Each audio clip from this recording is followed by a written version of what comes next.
we haven't been able to really decide how to divvy up this talk, so we'll probably just argue between ourselves up here a little bit. We're talking to you about the science and the politics of doing research on women in science. And most talks about science present data and analyses and conclusions. And you go home and you've learned something. And that was sort of how we thought our whole research program would go. And then we were pretty much gobsmacked by the political fallout of our research over the last 20 years. And so we're going to tell you the story of what has gone into this work and what's happened to us as a consequence of doing it.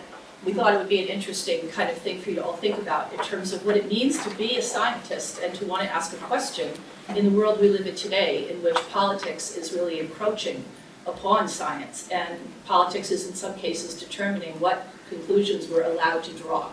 That's a dangerous situation, and so maybe you'll be able to, even if you're not interested in women in science, you may be able to take home from this talk a message about what it means to live in the society that we've all created.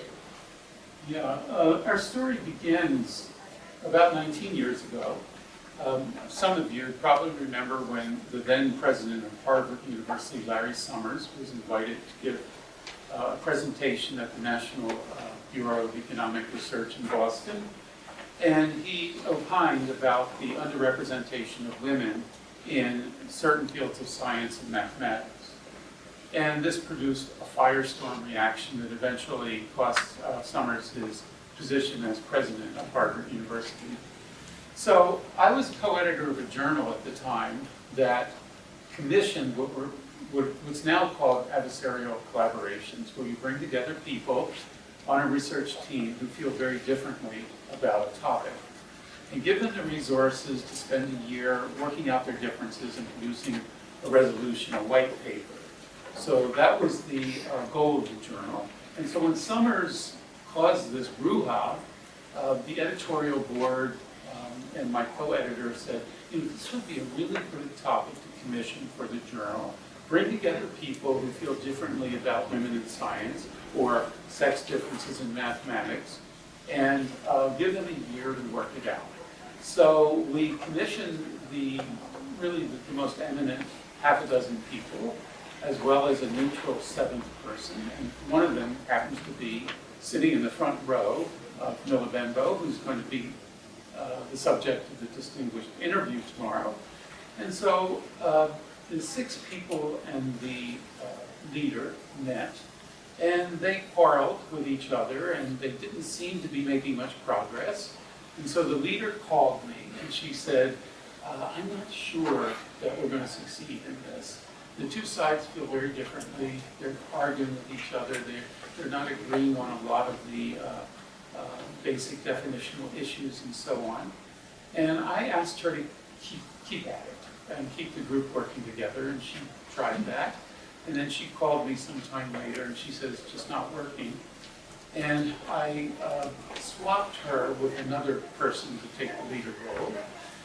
But I didn't have much confidence that the team was going to produce a resolution of their differences.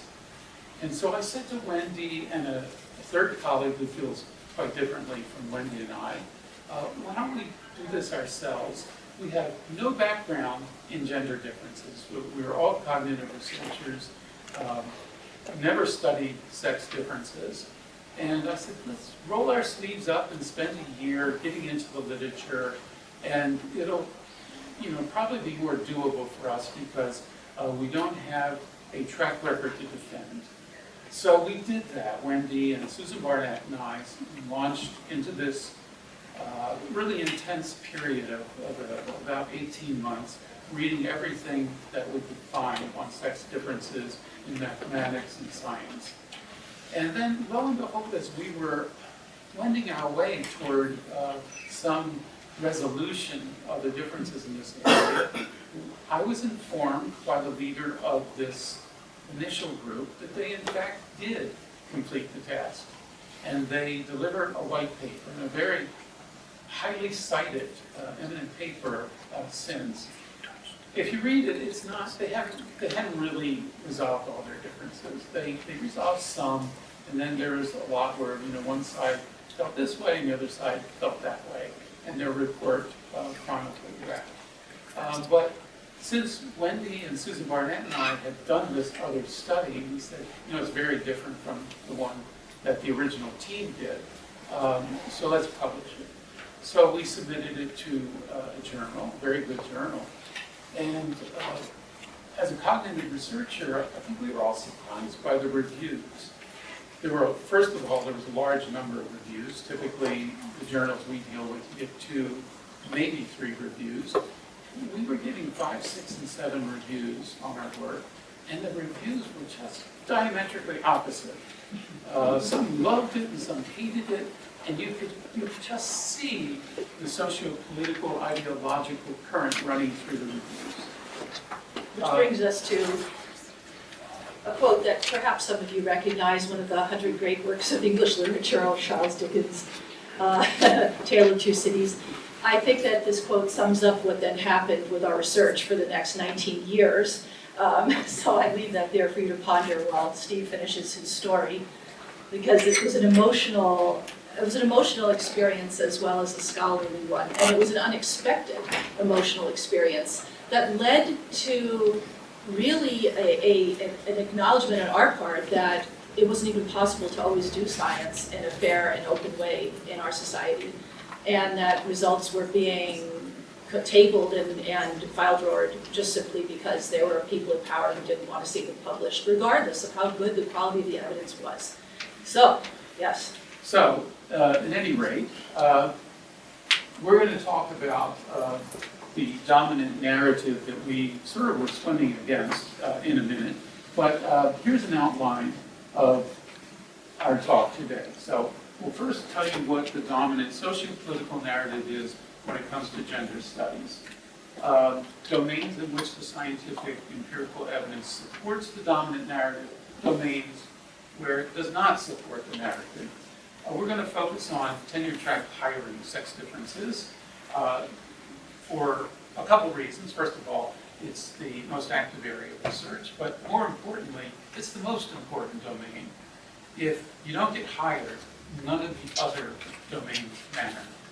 Domains like publishing, grant funding, student evaluations of your teaching, letters of recommendation, and so on.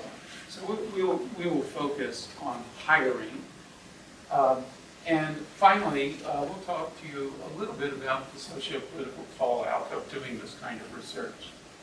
So what is the dominant narrative?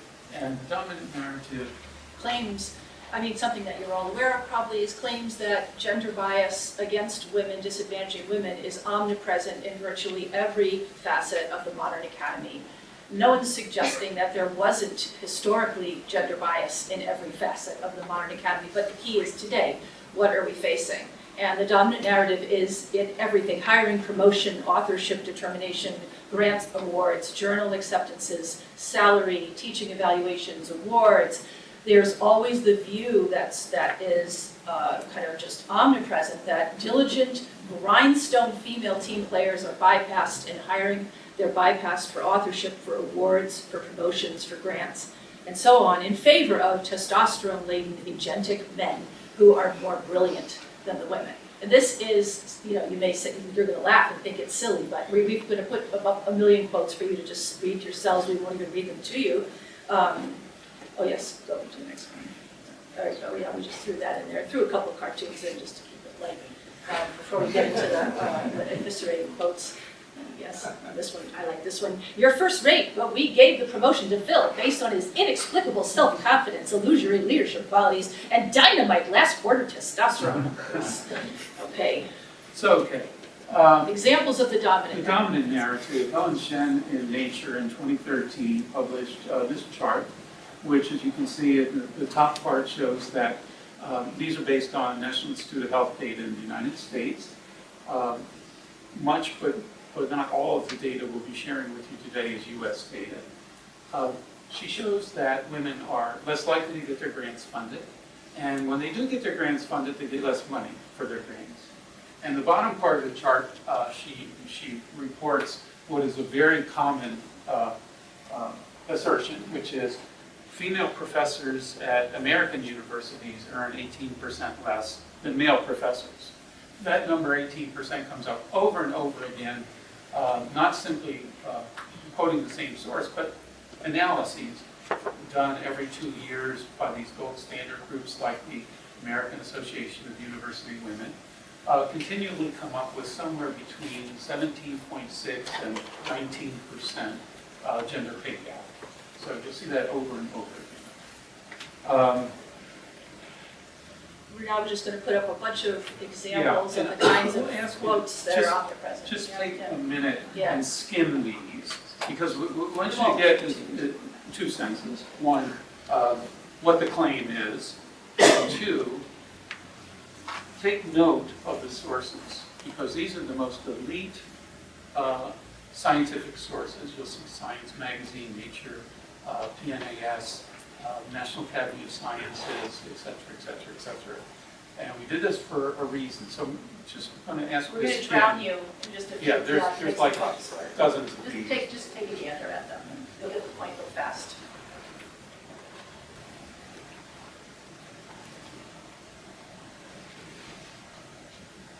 Final quote here is particularly interesting. Every major criterion on which scientists are evaluated has been shown to be biased in favor of white men.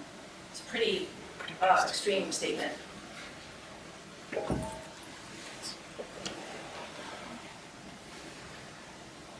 Again, you see the elite science media here. These are not third-rate, low-impact outlets.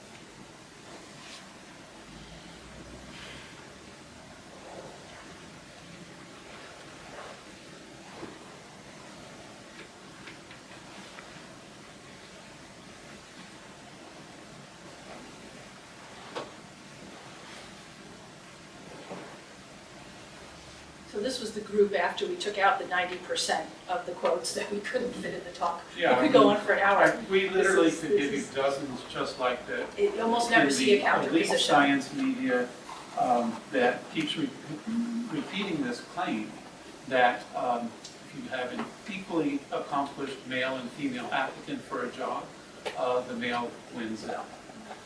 And you can look at this through actuarial data, you can look at it through Match-C, the experimental data, and we'll show you some of both types of data. And, you know, I'll tell you up front, these claims are not supported by the empirical evidence. So, I like this one. The neither- girl from Oxford. Yeah, there's always, as Wendy said, been sexism in the academy, and there's still sexism. It's just not where it's claimed to be. So, okay, where does the evidence support claims of gender bias in the tenure-track academy? Well, in all these areas, when women are underrepresented in nearly all fields, with some exceptions like education and nursing and social work, they're underrepresented. They leave the academy at higher rates than men at all career stages, from just being hired all the way through full professors.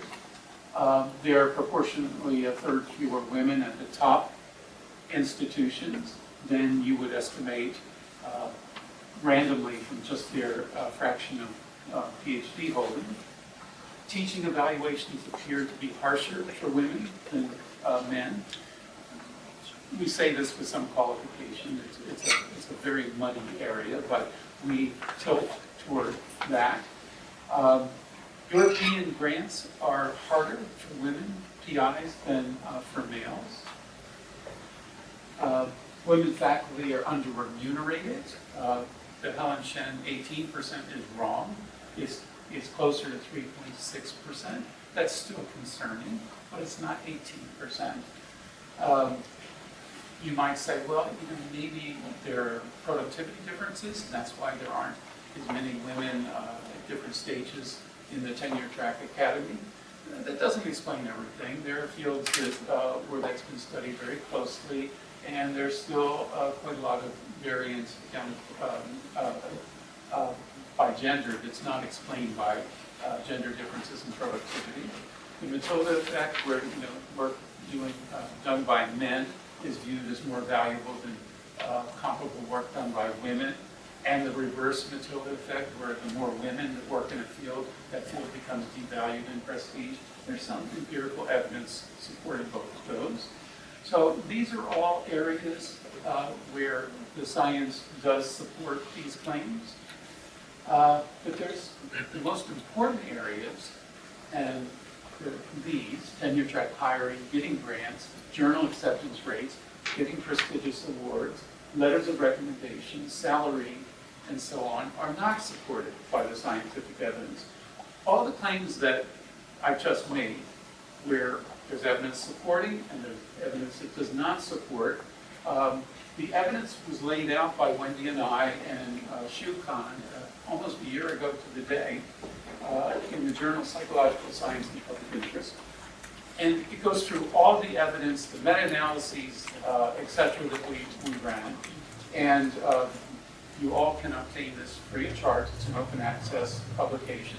And you'll note that it's 59 journal pages. And that doesn't include 2 series of meta-analyses that are in preprint servers. So it's close to 100 journal pages.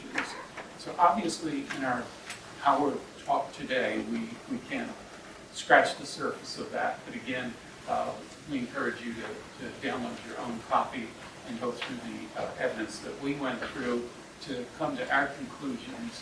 So, as we said at the beginning, we're going to focus on just one of these, which is tenure track hiring, because it's the most important and there's the most research on it as well. So we're going to look at six matched CV experiments in which the identical CV is given a male's name versus a female's name. So the accomplishments are held constant.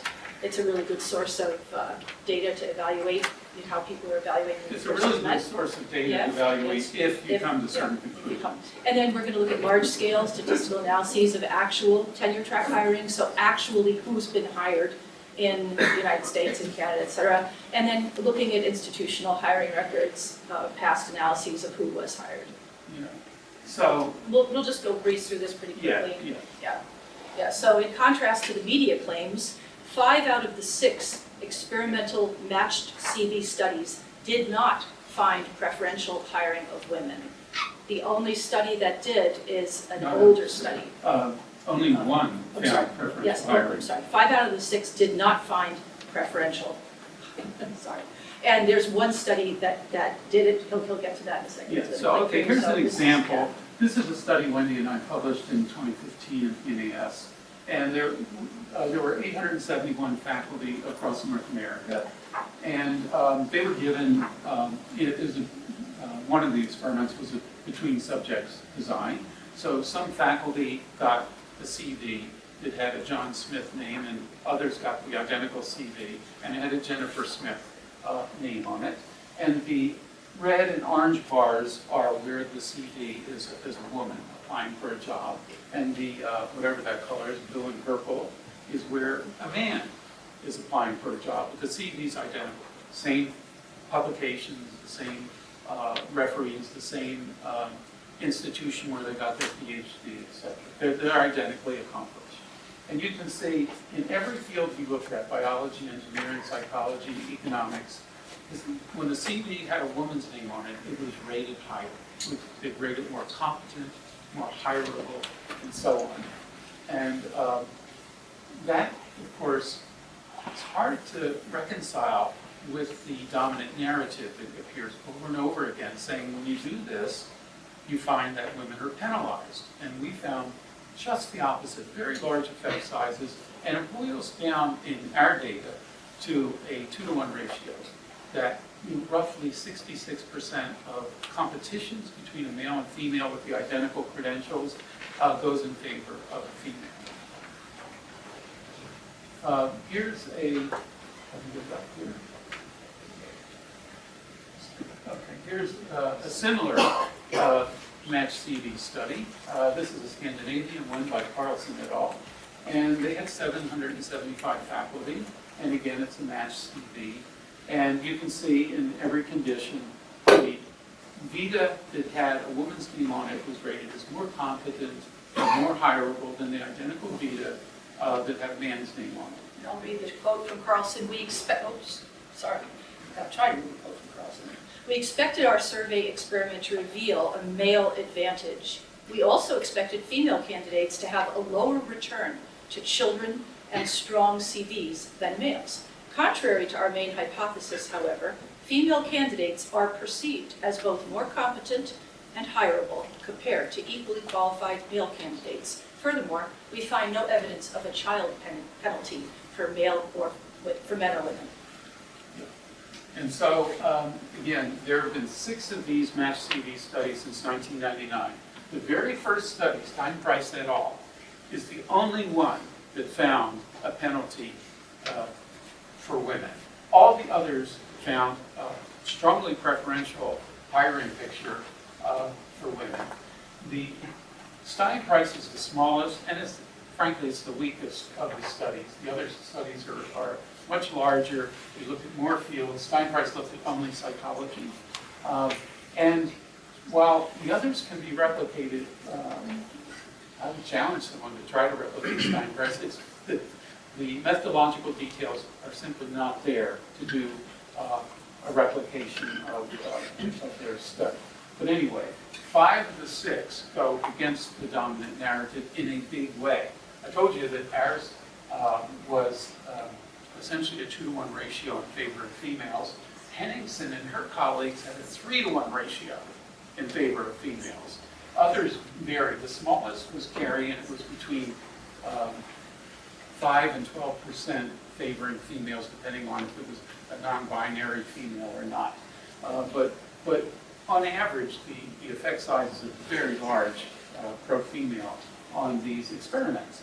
So what was the reaction? Well, the reaction to Stein Price when these data were published was enormously positive, and it continues to this day to be the most highly and positively cited study on bias against women for tenure-track hiring. More than all the other studies in the list. Well, it's double all the other studies combined. Stein Price today is cited without citation of other studies that are larger and better, and to make the point constantly that there's bias against over women in twice hiring. as often as all the other studies. People don't even combined. cite the other evidence; they just cite Stein Price, and that's the sentence, and they end the sentence there. And Nature and Science and PNAS and New York Times, et cetera, all seem to be referring to this one study.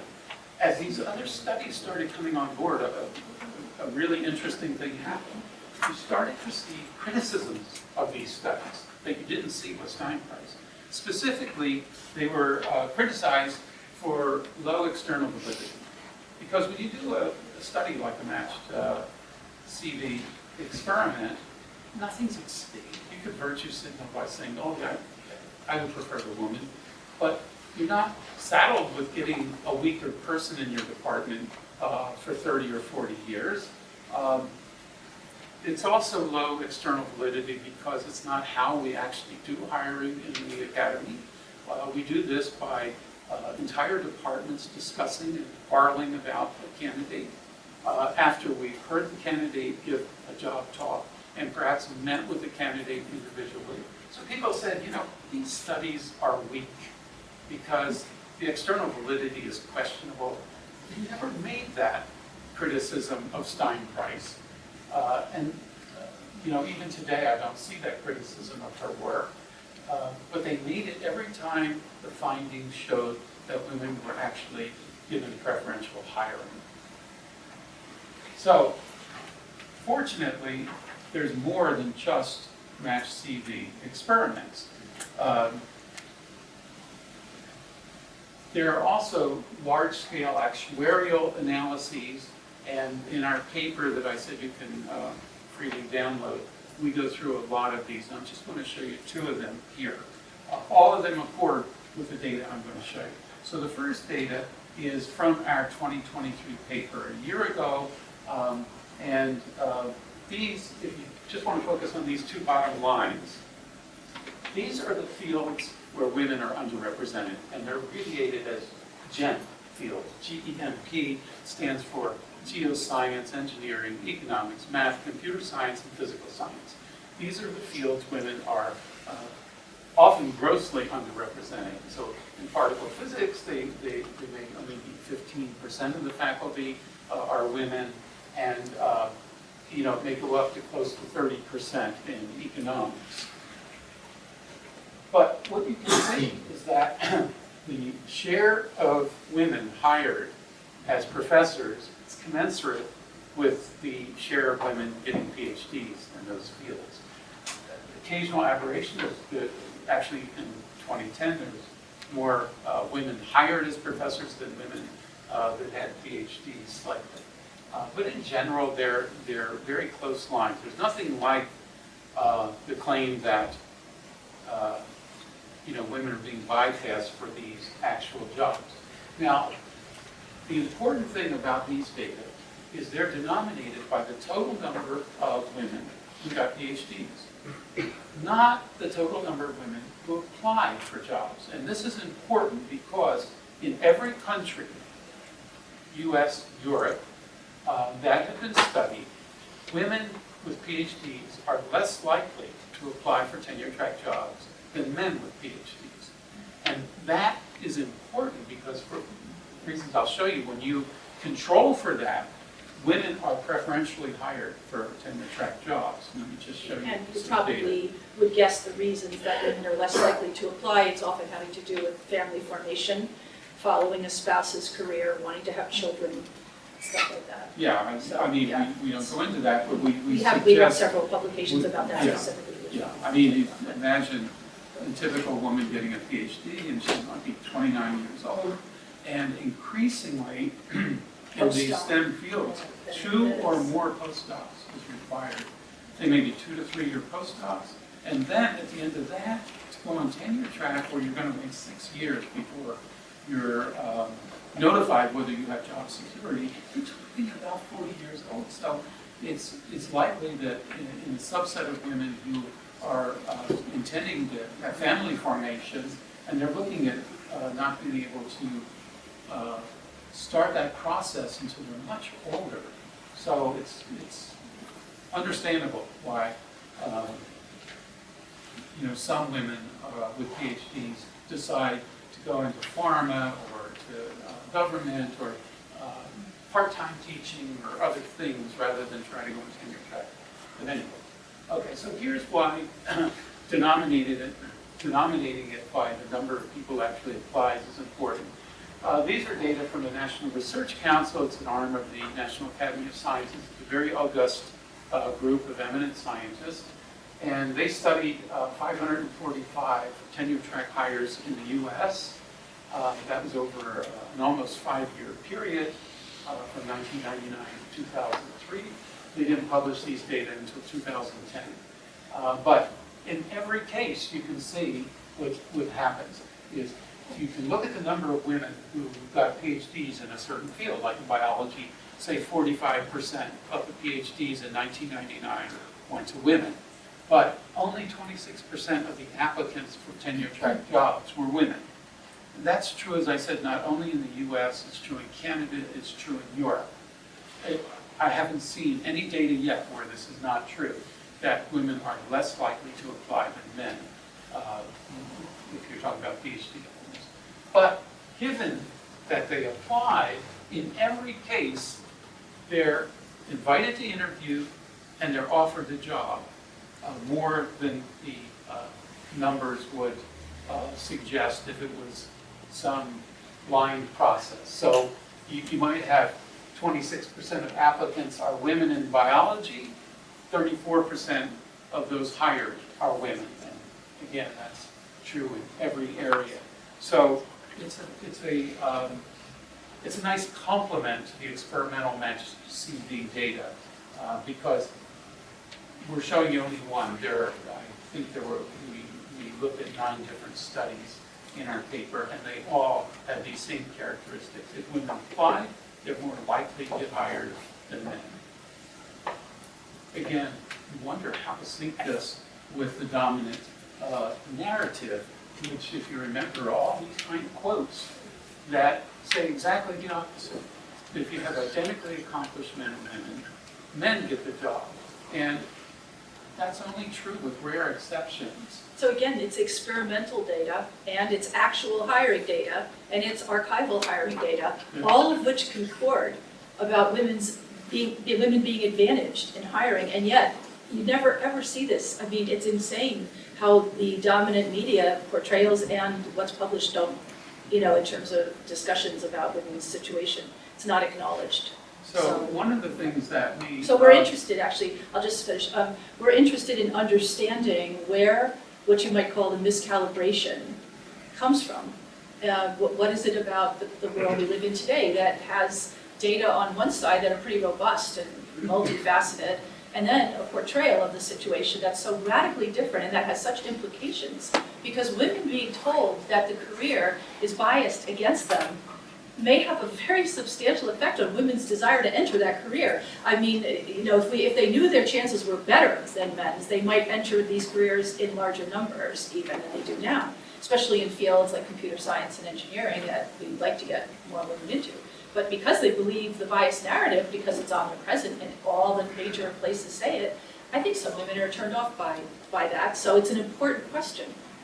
So we're going to talk now about the miscalibration. So, yeah, our theory is that, my first response, I think Wendy's was similar, was we have to make people more aware of the data so that they can calibrate their belief system with the empiricism. And like, if they only knew. If people only knew these data, how they would see that it's not this gloom and doom picture for women. That's the original kind of reaction that you have, this kind of very naive, it turns out, reaction. But it is the original reaction, if they only knew. There's an increasing body of research. Stuart Williams and his colleagues, David Shank at the University of London and his colleagues, Zhao and her colleagues in Paris, and many others that suggest that it's not as simple as making people aware of the data to get them to calibrate their beliefs with the empiricism. That there's a lot of evidence, I'm just going to show you a little bit of it here, that even after you make people aware of what the data say, they filter it through their ideological lens, and they interpret it very differently. So here's some of what I'm talking about. There's, for example, this is a questionnaire that the folks in Paris used, and I think Shank used something similar, and there's a recent PNAS article that used something else that's similar. Just 3 scale items, very simple, like the conviction that we need to fight for gender equality is central to my identity. So you get people on an 11-point scale giving you the answers, and it turns out this is a really potent predictor of how they interpret gender evidence.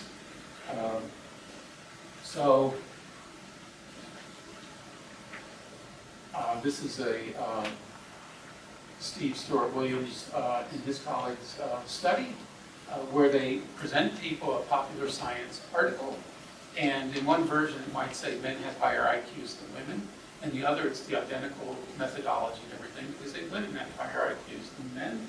And they ask people, how believable is it? How convincing is it? Is the evidence solid and trustworthy? Whether you think this kind of research should be funded and published, and so on. And this is from the Stuart Williams 2022 paper. And when the data tilt toward a pro-female conclusion, people, both men and women, rate it as scientifically more robust, more believable, and it should be funded more in every case. Women tend to be even more so than men on that, but even men rate findings that favor women higher than the identical research design that is associated with male favored findings. And they go through a lot of different things. We don't really need to go through that, but here we put a couple of, whatever that color is, ovals, to give you a sense at a more granular level. So if the finding favored men that people were asked to evaluate, they said that the results were offensive, harmful, upsetting, and sexist. They said that the findings should not be made public. You shouldn't talk to your students about the findings. And they should not be reported in the media. And finally, it's irresponsible to do those things. So again, these are people who were made familiar with the findings. These were fictitious findings, I should say. But there's a lot of other studies where similar design, and people are given the actual scientific evidence. It's just that they reverse the sign. So sometimes they're told that it favors women, sometimes men, and this kind of finding comes up over and over again. That even though you're making people familiar with evidence, it doesn't mean that they're seeing it the same way. Or that they're reasoning on the basis of it. Yeah. Their reasoning comes from their own preconceived ideas. Yeah. And so Hanley et al. Has a very highly cited PNAS article from 2015 where they took a famous gender study by Masracusen et al. In 2012, which reported that women were bypassed for lab manager positions in favor of men with the identical CV. It was a matched CV study. It wasn't for a professorship, but it was for a lab manager. And so Hanley et al. Took the 2012 Masracusen et al. Study and gave it to males and females, including a very large sample of male professors and female professors in science. And they asked people in their study to evaluate the science. How trustworthy do you think this is? How good was the design, et cetera, et cetera. And they reported that men reading this, if it said that men were discriminating against women, didn't believe it. They said it was bad science, shouldn't be published. However, the very same design, if they reversed the sign and said, women were not being discriminated against, then believed it. And for women, you got sort of the flip effect. But again, the point is that the identical data given to people is interpreted very differently depending on their commitment to gender equality. Their own identity. Yeah, this Their political MCG values. is a moral commitment to gender egalitarianism. It's one of the scales that people in this area have used. And so, as I said, Shanks and Zhao and others have done variants of the same study, and it's unnerving because that impulse that we all had at the beginning was, well, we really need to do a better job at getting the findings out there so that people, are acquainted with the studies, and that will help people sync their beliefs with the data. We no longer believe that in fact is true.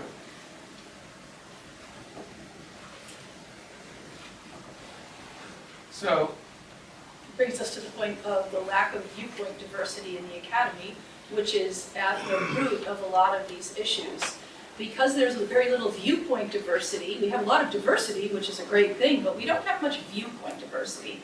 And we're going to show you some quick data about the lack of viewpoint diversity. But at the root of a lot of these issues is the fact that people are like-minded in the academy politically and socially, and they have values in common, which could be a wonderful thing, but it can also undermine the questioning of research findings if everyone likes them. And so there's actual data that speak to that, which we'll run through. Yeah. And the lack of diversity is not simply among researchers and professors.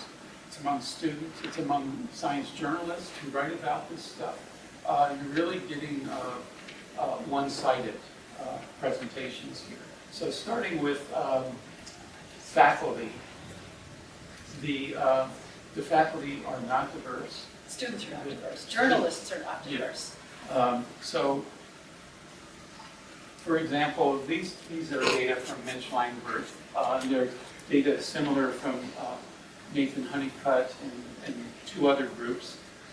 And they all pretty much say the same thing, that conservative faculty are becoming a rarity in the academy. Here are data from the top 51 liberal arts four-year colleges in the United States and Canada. And you can see that in engineering, there are 1.6 liberal faculty members for every conservative faculty member. And it goes more and more to, you get to anthropology, communications, and there are no conservative faculty. In my field, psychology, there are 16.8 liberal faculty members for every conservative faculty member. And this is at 51 top liberal arts colleges. Here's a look at the colleges themselves, and you can see what I mean. Wellesley College, for example, has 136 liberal faculty to every conservative. Swarthmore, 120 to 1 ratio, and so on. The only place you get the other direction is some small Catholic college near Rochester, New York, I think, or the military academies. But even in the military academies, it's a 1.3 to 1 ratio. So there's not a great deal of socio-political diversity among faculty. Well, we'll quickly cover it. Well, we did a piece, this is from New York Times, the Gray Matter column, I guess it was 2017. What we did was we took the famous talk that Charles Murray gave at Middlebury College that tried to give and resulted in the riot in which some people ended up being hospitalized and getting concussions. And it was a really ugly scene. And so we took excerpts of the actual talk, but we didn't put Charles Murray's name on them. We had people rate how politically conservative or liberal these pieces of the Charles Murray talk were. And so when Charles Murray's name wasn't associated with these things, they were rated as middle of the road or even slightly liberal by people. And we gave several examples. And Steve's probably going to put the end of one up. You can just take a look at it. Example. Murray, by the way, never got the chance to give the talk. He was deplatformed. Yeah, well, we got the talk. But we got it from him, and we used it as because stimulant. he actually gave it as a live stream later, and we transcribed it, and we presented it to people. And in one condition, they were told, this is Charles Murray, how conservative or liberal is this passage? And in another version, we gave people, faculty, the same passage, but we didn't tell them it was Charles So Murray. the New York Times editorial basically was titled, "It's not even a particularly conservative talk, it's rated as a somewhat liberal talk." Yeah. And yet, these people were basically faculty and beating lay the crap out of people, each other in front of faculty the and lay building. people who read these kind of things. There's another one here. These, by the way, are interesting. You might want to actually look at this. But basically the same pattern. It's about the label that's attached and our reasoning about our closely held beliefs. It's about our preconceived biases, our political identity, our gender identity. And what we think we're looking at when we say we look at the evidence is a filtered view of the evidence. We can't help it, we all do it, but there seems to be a lack of acknowledgement about that. And in a key domain like women in science, in which research findings are keeping some women from wanting to enter the field and are making some people feel as though they're suffering daily microaggressions, we're telling people that that's happening, and we better be careful. If we're saying it, it should be really happening. And we should direct resources toward addressing it. But in the places where it's not happening, we shouldn't be telling people that it's happening every day. We're misdirecting resources, and we're also convincing people that they're the victims of aggressions, microaggressions, and bias, when in fact they may not be, and in fact they may even be advantaged.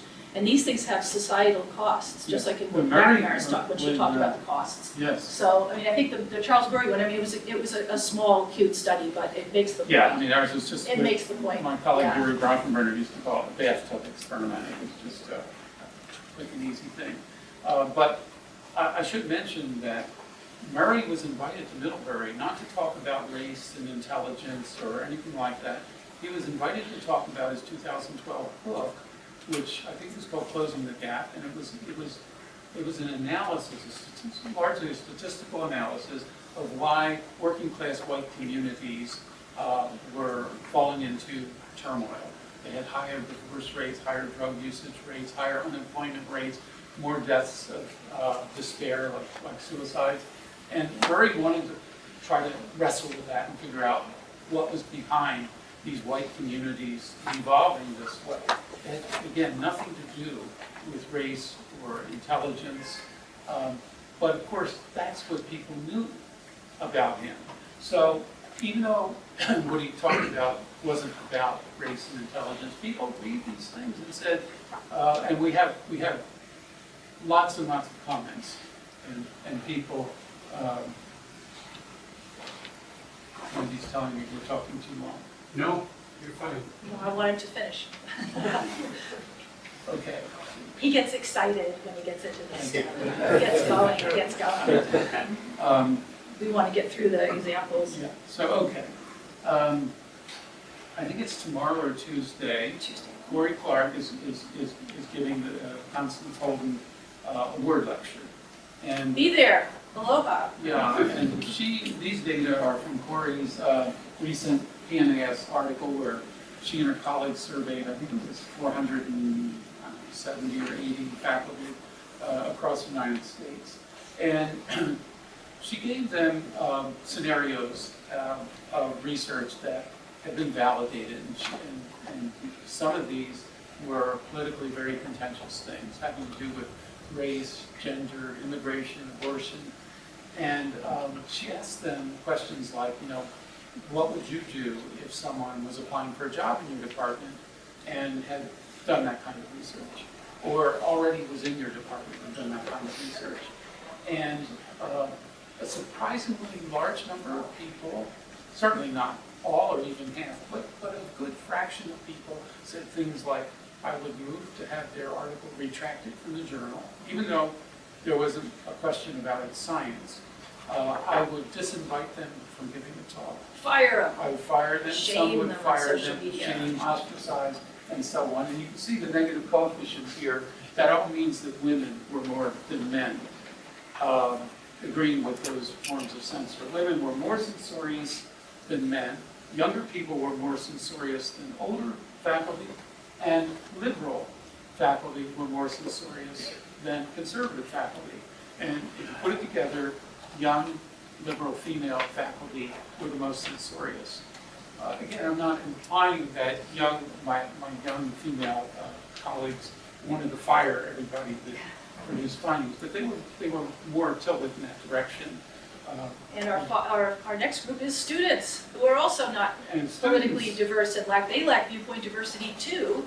Yeah. So we have the surveys done by FIRE and the Buckley Institute at Yale. And Cato, all basically showing the same thing, which is that students today essentially endorse violence against a speaker who is presenting data that is advocating for an unpopular position. Yeah. They are advocating It's violence speech. on campus to silence the speakers. Yeah. This is how today's students think about the book. Okay. These are from Hayden Lukianoff's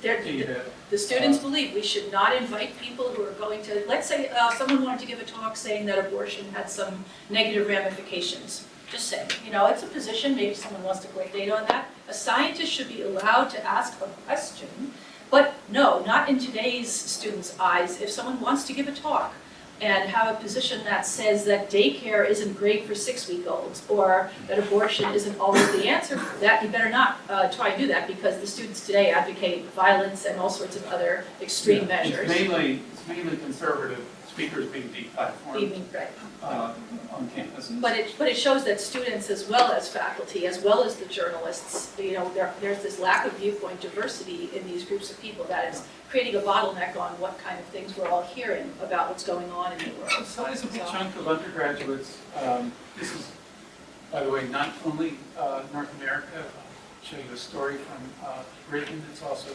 in Germany. It's also in Australia. Students, a sizable chunk favor shouting down or deplatforming speakers that they feel are giving hate speech. Okay. Well, we start like 11 minutes. And here you can see the demographics of this. And, it's, if you look at Democrats and Republicans, and just as a shorthand say, liberals, conservatives, they flip. So,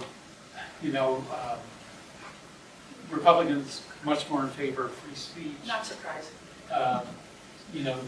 Democrats much more in favor of diversity. Women versus men, you get a flip up here, just like you do in It's also an issue outside the United States. We Yeah. have examples from around the so world. here's the London UK Daily students feel the same Mail, way. very similar. And here, oops, why is that not up? There it is. Cato Institute survey. Basically, I like the 40% would ban a speaker who says men on average are better than women at math. 51% would ban claims that all white people are racists. 49% would ban statements that Christians are backward and brainwashed. So, I mean, it keeps happening. It's basically the same point. There's just a lot of evidence for it from a lot of different corners of our society, of the academy, Yeah. through all the groups. And you can see this here is a different study, but 51% say they would ban someone who said men are better at math than women. Journalists are also not politically diverse, Yeah. and that's not surprising. We just have a, Here you can see, going back to 1971, journalists, including science journalists, there were about 35.5% that were self-identified as conservative Republicans. But look what's happened to them over time. I'm sorry, 25.7%. But over time, it's shrunk to 3.4%. There simply aren't many conservative journalists, including science journalists. and that influences what you read Yeah, everywhere. Democrats have held their own, and a lot of them have kind of shifted their identification from Democratic Party to independent, left-leaning, or Democratic-leaning. And that's where the science journalists become really important, because when Wendy and I, as well as many people we know, have produced findings, the science journalists aren't eager to amplify those findings. So you often don't find stories about our work in science, in perspectives, in commentary, in nature, and so on. So the bottom line of this, before we give you our final few funny examples, is that basically scientific research has become weaponized by political forces masquerading as scientific ones.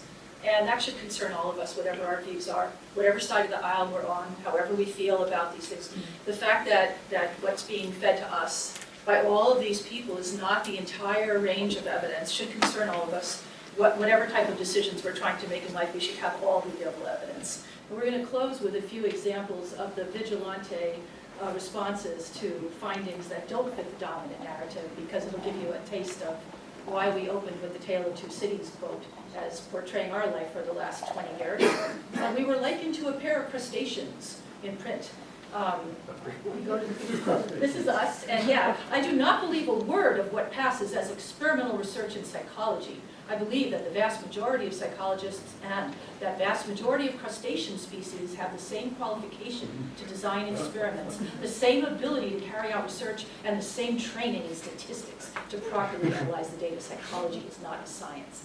And these are examples of the kinds of things that have been written about us. Two white tenured professors draw insubstantial conclusions about gender inequalities that are simply not supported by their own findings. We must be ever vigilant of how our biases contribute to inequality in STEM, we think. And we must not accept abuse of power, pandering to populist notions that we live and work in a so-called post-feminist, post-racial world. The evidence does not support patriarchal fantasies. We've had articles written about us saying that our work was completely fabricated, that our data were all fabricated, even though we made the data available. We've been basically, we were told that our work was published in journals we owned and managed and ran, so that we were able to get the results in there, like, PNAS, for instance, so apparently. We were also, in one of the funniest ones, we were compared to, go back one, the climate change deniers. Denying gender bias in academia is socially and epistemically detrimental. We will focus on the parallel between the studies of Ceci and Williams and studies denying anthropogenic climate change. We will argue that operating similarly to climate change denial of gender bias in academia is epistemically problematic given current societal conditions. So it's an entire piece that likens our work to being climate change deniers. Our work was described as being manufactured dissent, and it was said that we stifle all discussion, that we're out to harm women, that, you know, how could we do this? We have 3 daughters. Someone wrote that in something they wrote. Basically, we were said to actively obstruct scientific practice, misinform both policymakers and the public. And this goes on and on and on. Targeting dissenting views may strike some as dangerous as a potential pathway to censorship, but the consequences of not doing so may be even more dangerous. A good example of this risk is illustrated by the tobacco industry, whose dissenting campaign led to the deaths of millions of people worldwide. That analogizes us being able to publish our data with the tobacco industry, not giving cigarette warnings.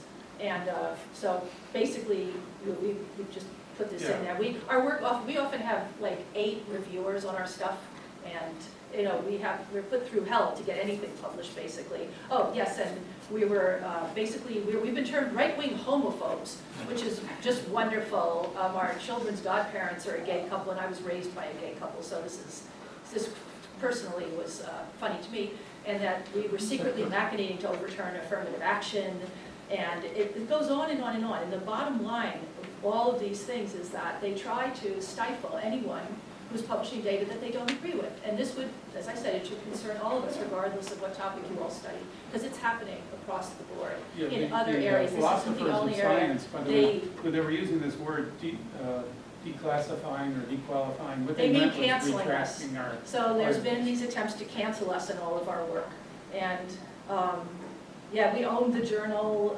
Yeah, we already said that. And we control the journal. And I think we're at the end of this talk. Thank God, right? We're kind of dying. We're just freaking dying. And oh yes, and yes, so, okay, yeah. So that's where we are. Just conclude by saying that, you know, some of our critics seem to believe that their own standing in the research landscape will be elevated by fouling our reputations, and so that's basically the bottom line. And it's been a journey of 20 years, and it's been pretty exhausting, but there's something to be learned from this, I think, and I think it's something we should all be concerned about, and that's that. Thanks for listening. 50 seconds.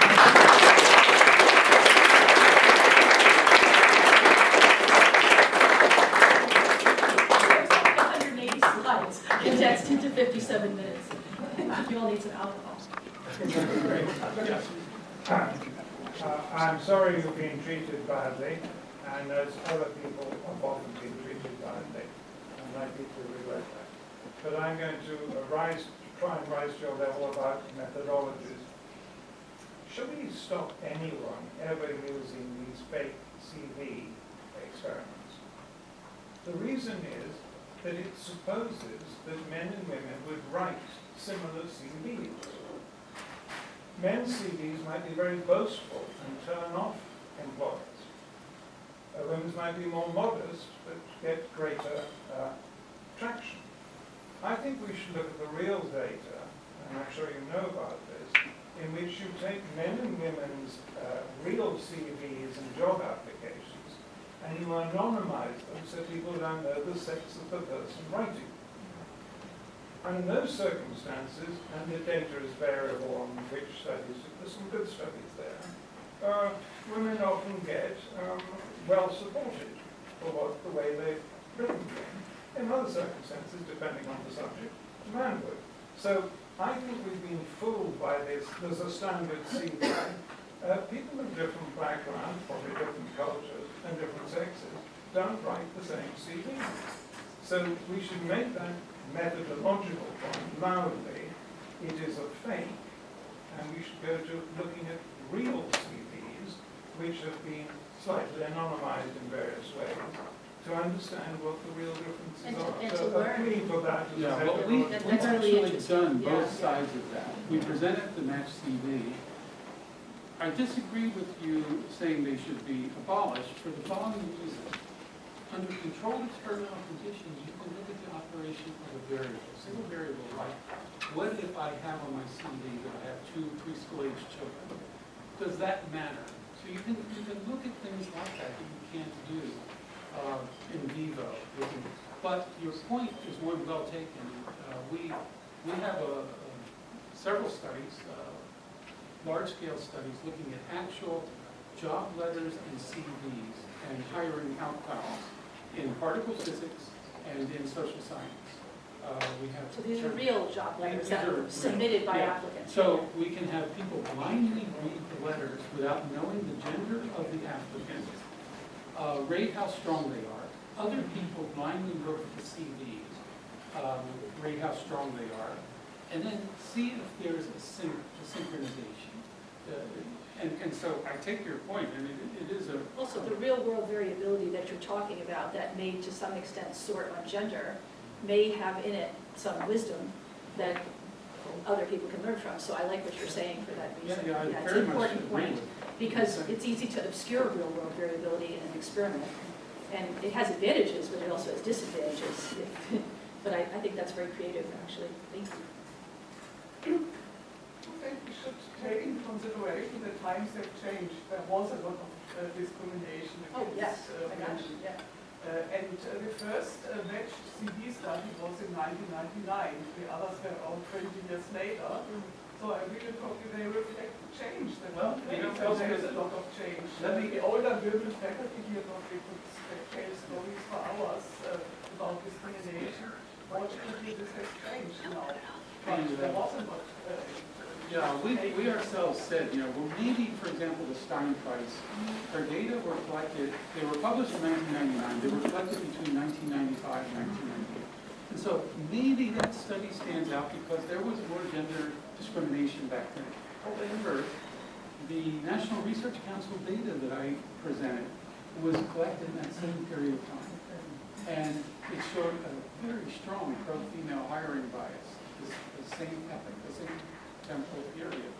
And there's some other data like that. There's Canadian data that go back to the mid-1980s that have a pro-female hiring. So I definitely endorse the position that there was a lot of sexism when you and I started back in the late 70s, early 80s. And there's still some gender discrimination. It's just not what people are claiming it to be.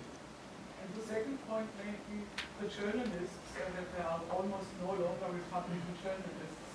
20 years ago, Republicans were a quite solid conservative party. Nowadays, they changed a little bit. I don't have to tell more about it. So there may be a reason that nowadays journalists or intelligence persons wouldn't be no longer Republicans within the Trump-dominated party. So this could also be a reason that society changed. The unfortunate, granted we can say, but the unfortunate outcome is that it's now become very selective to what the science media will report. So when we finished, I didn't say this, but our 2023 article came out a year ago was what I call an adversarial collaboration. Because Wendy and I, on one side, have been reporting findings saying the academy was gender fitted, or if anything, even preferential for women. And on the other side, Shu Khan, an economist, she's really an icon of the women's movement, have been since the early 1990s reporting really very, very good quality evidence of bias against women. And so we thought, well, let's try to work together and see if we can come to some resolution of why we have published opposite findings. And it took us 5 years, the three of us, 5 years, because we fought with each other for the entire 5 years. We fought over the analyses, over the quality of data, over the interpretation of other studies, and so on. But finally, at the end of 5 years, the three of us agreed on what the data does and does not support. And that should have been interesting and important to science journalists. Like the fact that women are unfairly penalized in teaching ratings, and teaching ratings are used in tenure and promotion decisions. And if there's bias in teaching ratings and we're using them in those types of very important salient decisions, that could be changed. The way we use ratings could be changed if people knew that they were biased. But by saying everything's biased, it's as good as saying, Yeah, so you would have thought, I thought, that, oh, there's going to be a story on our findings in science. It's an important science story for the year. It's looked at every field, lots of countries. We had moderators for countries, rank of person, field, and so on. And we thought this should be an important science story. This is talking about, you know, getting grants, getting the work published, getting hired, and so on and so forth. And there was complete silence from the science media. We know that some of the elite media at one time planned to do stories on our findings, and then mysteriously did not. There was internal disagreement, and they abandoned reporting on the results. And that too speaks to this lack of diversity among journalists. My last remark, this is fortunately not the case in Germany or Switzerland. Journalists are open for almost every finding, so it's probably really US. That's good. Yeah. Yes. Well, I want to thank you for your very interesting talk, and especially the courageous and important papers you've been writing for the last 10 years. I have one concern. I don't think you're recommending it, but when I read this literature, the notion that we need to consider political ideology in hiring does come up. And I think that's a terrible mistake if we were to go down that road. Amen. Because then you're just identifying another identity that needs to be I represented. am with you. And I become the liberal professor or the conservative I'm professor. with Oh, you. totally. I totally agree.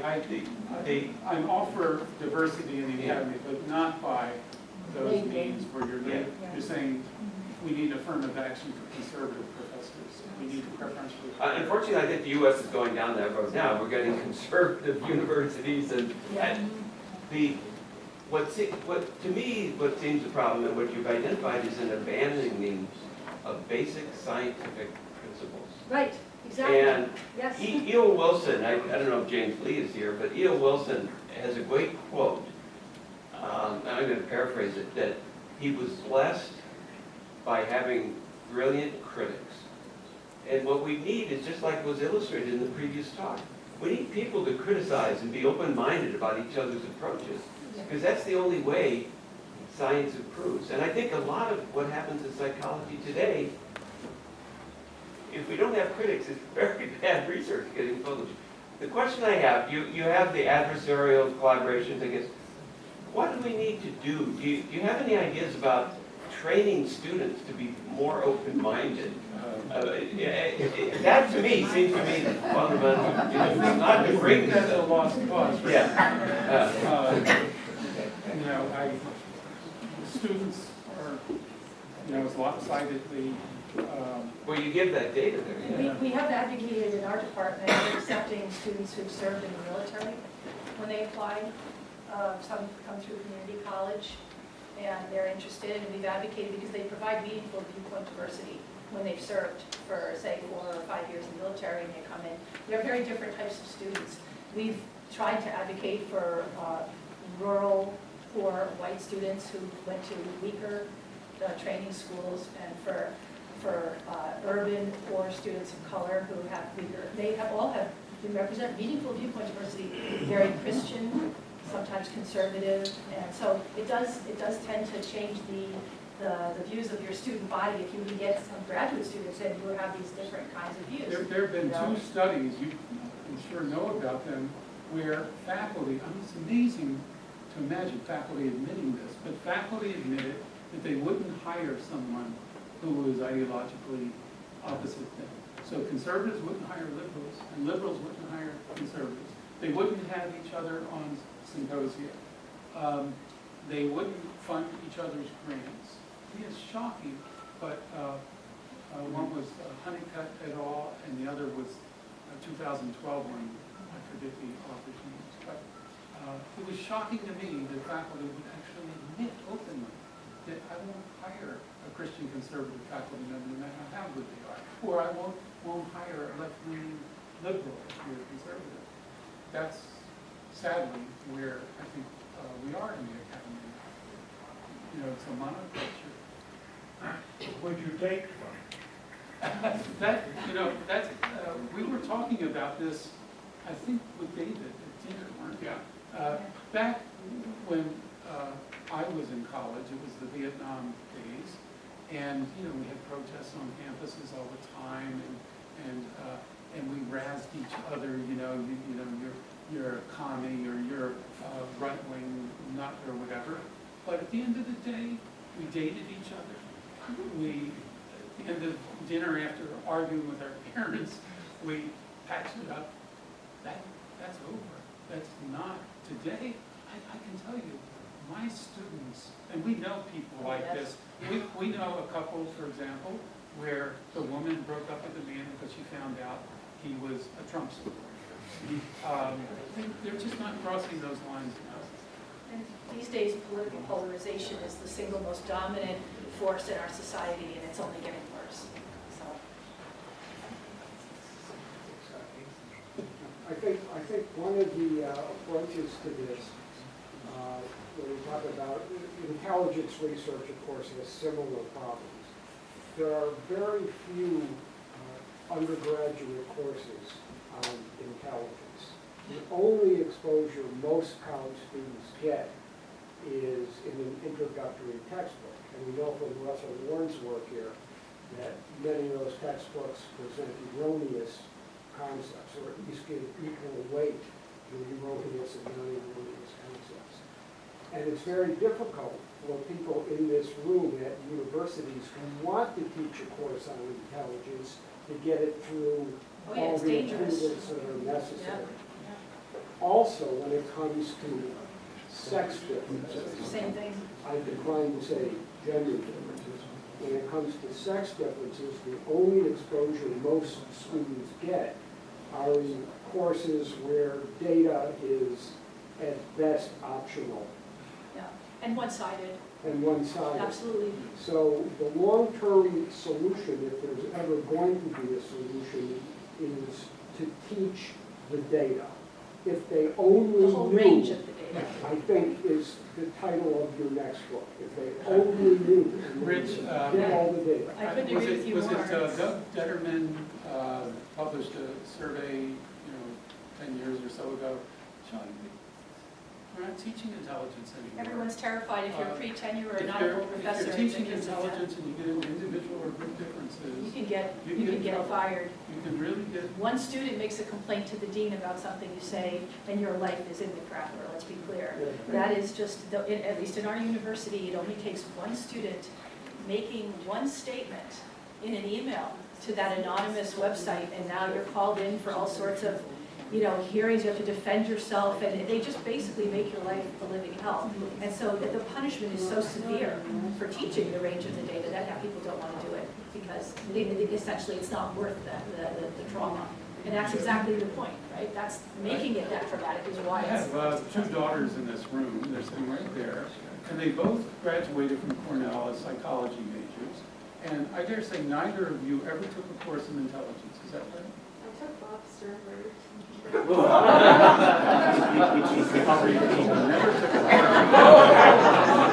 Again, this is a US problem. We don't have this problem. We teach intelligence all the time, and nobody complains. Interesting, that's interesting. I mean, as others have, I commend both of you on just multiple decades of work challenging these ideas. It's just outstanding. And as you say, battling against, to pick up on what Matt had said, what can we do, and should we hire things, and these all seem like solutions that can't work. And I'm just reading a book at the moment called The Paper Belt, which says that universities are essentially like Detroit was before it became the Rust Belt. They're incapable of saving themselves, and someone else is going to start the Toyota of universities where they go back to truth. It's interesting. Boston Yeah. University, now Ferguson and those folks, I think are trying to do something like that. What's changing this in the universities a little bit in America. I should say this is really terrible in America. I mean, Europe is much better at this. But in America, what's starting to change a little bit, lawsuits. Yeah. This is how America works. So faculty who have who have been fired Yes. or been victimized are suing. Yeah, yeah. You see Just that a lot like these Asian days. students Yeah, have yeah, sued Harvard. And I would ask Brooke in her presentation if she's ever been called as an expert witness in a lawsuit brought by school districts who have wasted millions of dollars and suing the people who have produced arguably, I don't want to say fraudulent research, but based on your work, clearly incompetent and possibly biased research. A lawsuit would go a long way. And I would only say the best example of this is a couple of decades ago, clinical psychologists, particularly in America, were pushing repressed memory and doing enormous damage. And Elizabeth Loftus came out with her book, The Myth of Repressed Memory, and lawsuits ensued. And that essentially ended this. So I don't know that lawsuits are the solution we were all thinking of, but it's worked in the past. Well, first of all, it's commendable work. I really appreciate it. It dovetails with some of my own experience, and I don't think you're doing it through like being called crustaceans. So it seems to me like the natural answer to anyone concerned about biased hiring would be anonymizing hiring. I'm wondering if you think that's a good solution, and if so, do you think that maybe proponents of research that you're kind of opposing like that approach or dislike that approach? To my knowledge, there's one study of anonymized tenure-track hiring. I forget the person's name, from the University of Connecticut. And they took actual applications as they came in for tenure-track jobs. And they anonymized the application, the CVs, and the letters written for it. It was a tremendous amount of work, as you might imagine, with staff time to convert all of that to anonymized application materials. And they had a control group that actually kept the personal information intact, the sex and so on. And they, as I recall, they didn't find a big difference between the anonymized hiring and the non-blinded hiring. But they said in their article that they didn't think it would ever be a practical solution because it costs so much money to do the anonymized hiring. But there are the studies of the orchestra, people trying out for orchestras that when they use the screen so that the judges can't see the gender. And so there's Yeah, but what was the result of that? They've abandoned it. Yeah, they don't do it. They didn't work. Don't do it anymore. Well, I was going to say, the narrative was that women were hired a lot more often for symphony orchestras when a screen was put in the way and the judges couldn't see the sex of the musicians, right? That's not what the data showed at all. The data didn't show there was any blinding effect. It's an interesting question, though, to try and think of fairer ways to lead a society. We talk about It's a good biased idea. journalism. There's a good example, because that's what the narrative was, and that's what got into undergraduate textbooks, and that's not what the data showed. Why is there currently so much distaste for men? And could it possibly be that men are simply less pleasant to work with? Maybe they're not so good at their jobs. Well, in terms of good at the jobs, if you just do a CV now of actual CVs, men are a little bit more productive than women. That is to say, they have more publications. So that part of their job they're pretty good at. But they may be less likable, more difficult to work with, and so on. I hold all those things as possibilities. But I was wondering, evidence of it. Yeah, I was just wondering if you have like any words of wisdom, like from your experience battling with that kind of experience for 20 years. Like last year we published a small study that connected COVID to intelligence, which is a great advice for anybody who wants to experience some angry attention from like all sides. But yeah, that was like an unpleasant week for us. You had like an unpleasant 20 years, so maybe like if you have like some words of wisdom how to deal with that. It's exhausting. It's actually very tiring. We supervise doctoral students at Cornell, and my daughters over here are, as I said, they're both psychology graduates, and one daughter's entering her 4th year of PhD training. And my advice to them at that stage is avoid these controversial areas. They can only hurt you. But you know, we're bemoaning the fact that we've been constantly slandered over the past 15 years, and yet we're relatively privileged. We have been lucky that a group of colleagues have sort of rallied behind us, and we've enjoyed certain protections from that you know, my children and my students wouldn't necessarily have. So when our work comes out, while science and nature don't cover it, in fact, nature wouldn't even accept a 250-word letter on our findings. We asked for like a 1,500-word perspective, no. We asked for like an 800-word commentary, no. So how about a 250-word letter that just alerts your readers this is an important science finding and you can read the actual results, you know, no. And so even though we fought that headwind, we've been fortunate that for, not all, but for a lot of our studies, people like Steve Pinker, Jonathan Haidt, Nicholas Christakis, Jordan Peterson, these people who have hundreds of thousands, even millions of followers in social media have tweeted our results.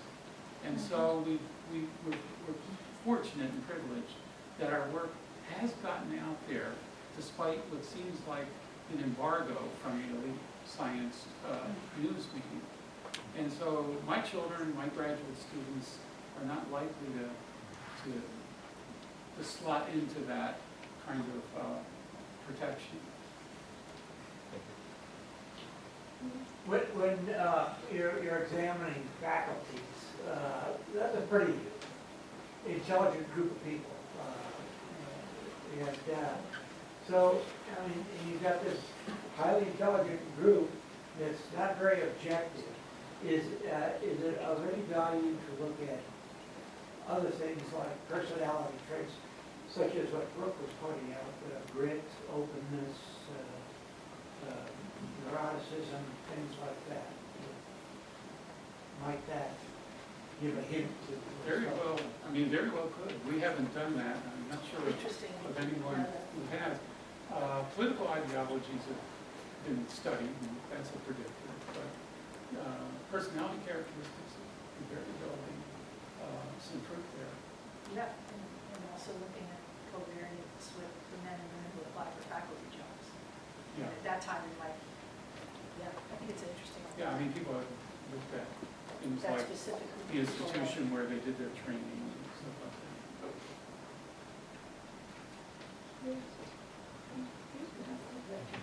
Oh, I'm sorry.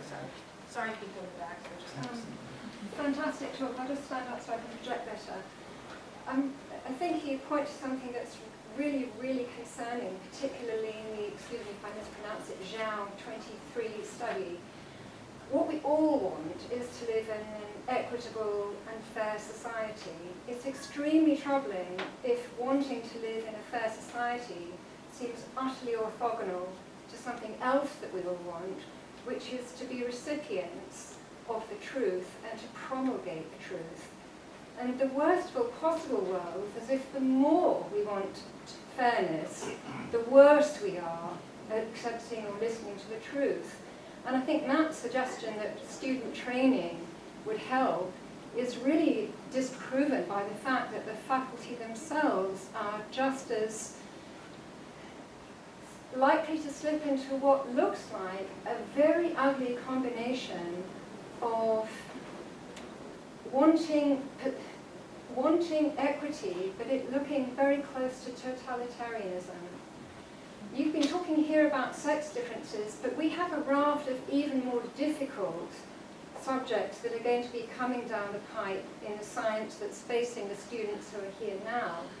I think this is a really major problem. How do we deal with this? Rosalind, you know, we're in a very large department of psychology. I think there are 44 or 45 faculty members, tenure-line faculty members, and then there are instructors and lecturers and so on. And we see a lot of hiring meetings. We attend a lot of hiring meetings. In the past year, how many people people we hire, like 6 or 8.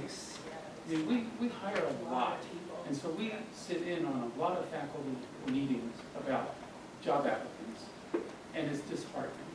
It's disheartening. There are a lot of applicants who just don't have a chance, and it's not because they haven't published really excellent stuff. You know, it's the move away from truth as the primary criteria to fitting some litmus test that you've developed is really complete. There are certain people doing certain kinds of research, and no matter how good and productive they are, don't have a chance of being hired.